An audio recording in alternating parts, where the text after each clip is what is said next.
Hi guys, it's a good day again. So this time I will show you how to configure port forwarding on FortiGate Fortinet firewall. So last time, diniscuss natin yung dynamic DNS. So yung konsepto niya almost the same na concept ng port forwarding but in different variety lang. Okay? So, port forwarding is ginagamit once na ang iyong specific uh, ports is i-forward mo siya ang traffic papalabas. So, like what we call, pwede tayo ditong tumingin sa internet na let's say FTP port. Meron tayo dyan FTP port number 21, 20 and 21. If you have going to forward RDP port or remote desktop protocol port, we have 3389 port. So, specific port, it will be yung IP address ng isang server, let's say 2.15 colon 3389. Yan yung usual na yan yung usual na pag-forward ng port papalabas. So, from that, kasi si internet, binabasa natin nila is yung external IP address mo. It will convert into a private IP. So, ang port forwarding, ifo-forward mo yung traffic papalabas, yung port na yon 3389 and then plus the IP address of the specific server. Since na tayo ay nag-create na ng dynamic DNS, it will be techguy.com. Yan na yun. Dapat yan yung pupunta. Alright? So, from that, testing natin, port forward natin yung 3389 and then we'll go to the firewall. Login tayo.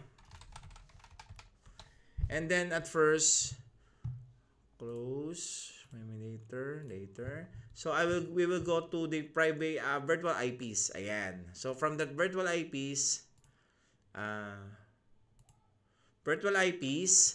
go and create new virtual IP.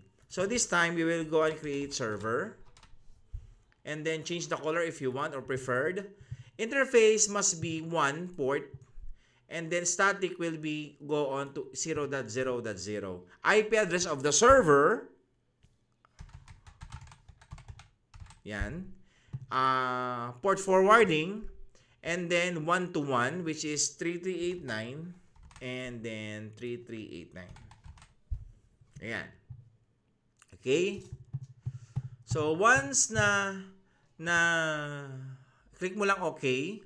Click lang natin yung okay. So, okay na siya. Ito yon.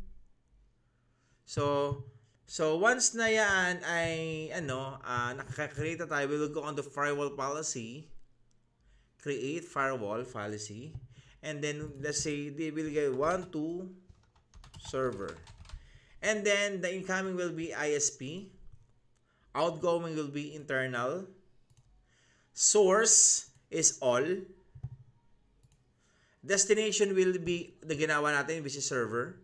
Yan yun. And then, schedule is always. Service is RDP. Since tayo ay naka-RDP ngayon. Ayan. Accept.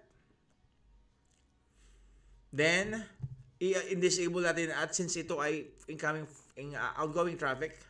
And then, ilagay natin yung antivirus and then IPS. Ayan, kung ano yung kailangan.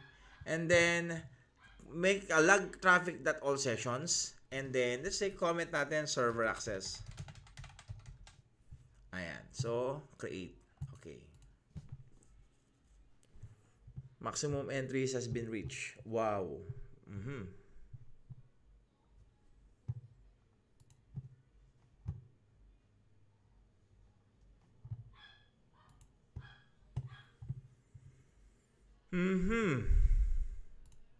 Maximum entries has been reached. Off natin to. Tingnan natin. Services all na lang. Maximum entries has been reached. Magtagtag tayo. Delete na lang natin to. Delete. Para sure. delete na rin natin to. Sino yung mga una pa. And then from that, create tayo. And then server. Ulitin natin, incoming is 1. Outgoing is internal. Kung saan nakapasok doon yung ating server. And then source will be all. Destination is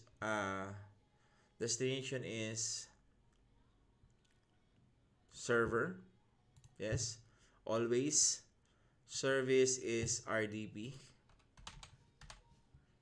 Okay. Accept. Disabled yung NAT. Antivirus and IPS is enabled. All session. And then server. Okay. Yun. So, since ito ay dami, kaya mayroon lang ano. So, from that time, kung makikita natin, wala pa siyang logs, bytes. Ibig sabihin, wala pang natakbo. We're go on the virtual IP. Wala pa rin yung count. Reference and count. Wala pa rin. So, from that, we'll go to remote. Remote. Enter. Tingnan natin yung tech guy. Testing natin. Kasi ito mga ano lang from virtualmachine.com :3389. So, tingnan natin kung nag-convert siya. Alright. Pero, yan po yan guys, yung kung paano siya mag-configure ng or mag-ano ng port forwarding. If you have a server that is running FTP servers, so try natin muna yung local 192.168.2.15. Yun, ibig sabihin, through local, wala kasi tayong ano So, try muna natin. Try ko muna dito kasi yung virtual cancel. Edit natin. One port is change. Okay. Testing natin kasi since ito ay puro mga edit. And then alagay natin is all. Tama naman to. One port. Internal port, all. Server, destination, always, RDP. All natin to. Accept. All sessions. Tama naman. So, tingnan natin. Kasi dapat papasok yung yung tech guy. Magka-convert siya into tech guy. Pero, nakapag-port forward na tayo ng RDP. Ngayon, guys, dashboard, status, NAT is ito. Kunin natin to. 124.217.61.41. Remote. 124.217.61.41.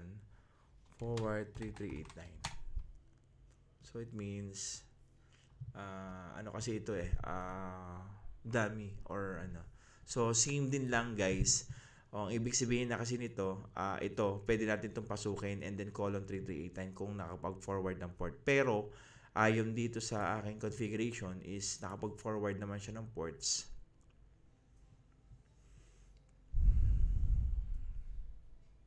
Okay. Okay, mukhang gets ko na. Kasi ako ay naka 2.15. Kung makikita natin dito, meron ako ditong na 2.15. So, wala talaga kasi yung internal port is 3.1. Ayun. So, we'll go to policy objects, firewall policy, server, edit. Kung makikita natin internal, ano yung port number 3? Tingnan nga natin, guys. Interfaces, port number 3, yun, 00. Tingnan nga natin yun. We'll go on there kasi kung makikita natin yung LAN internal port is 3.1 so wala talaga kaya hindi siya makapunta doon. Edit port number 3, all, save, and then save, and then we'll go to remote,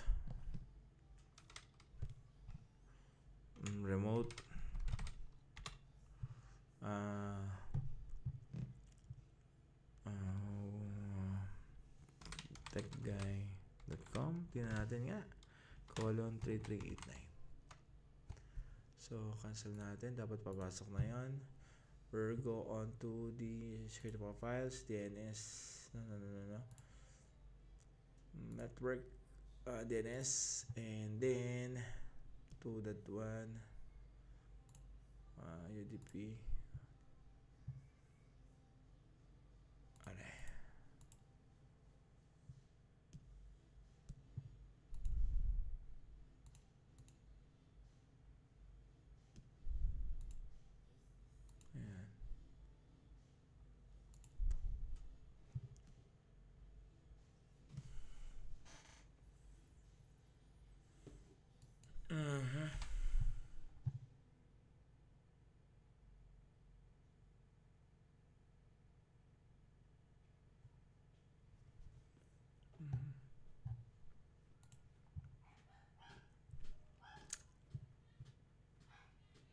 Wala. So, it means, ano siya ng ano nga ito? Ng true dummy. So, let's say,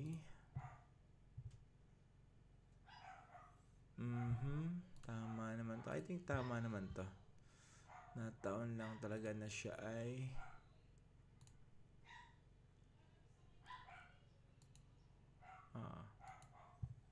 yan, tama tong flow na to.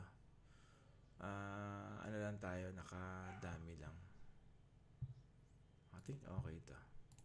But, okay, let's try.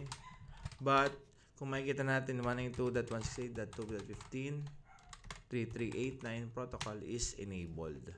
Okay na yan, guys. Nakakapasok. That means, pwede yan. Yung forwarding ports, I think, nagkakaroon lang tayo ng problema dun sa connections pagdating dun sa, siyempre tayo ay nakadami, naka-virtual machines pareho. Virtual machine ito, virtual machine din ito. So, ayun. Yun, guys. Hopefully, nakuha yung konsepto ng ating 14. Hindi lang natin na-try, pero I think iisa naman yan. Alright? So, thank you, guys.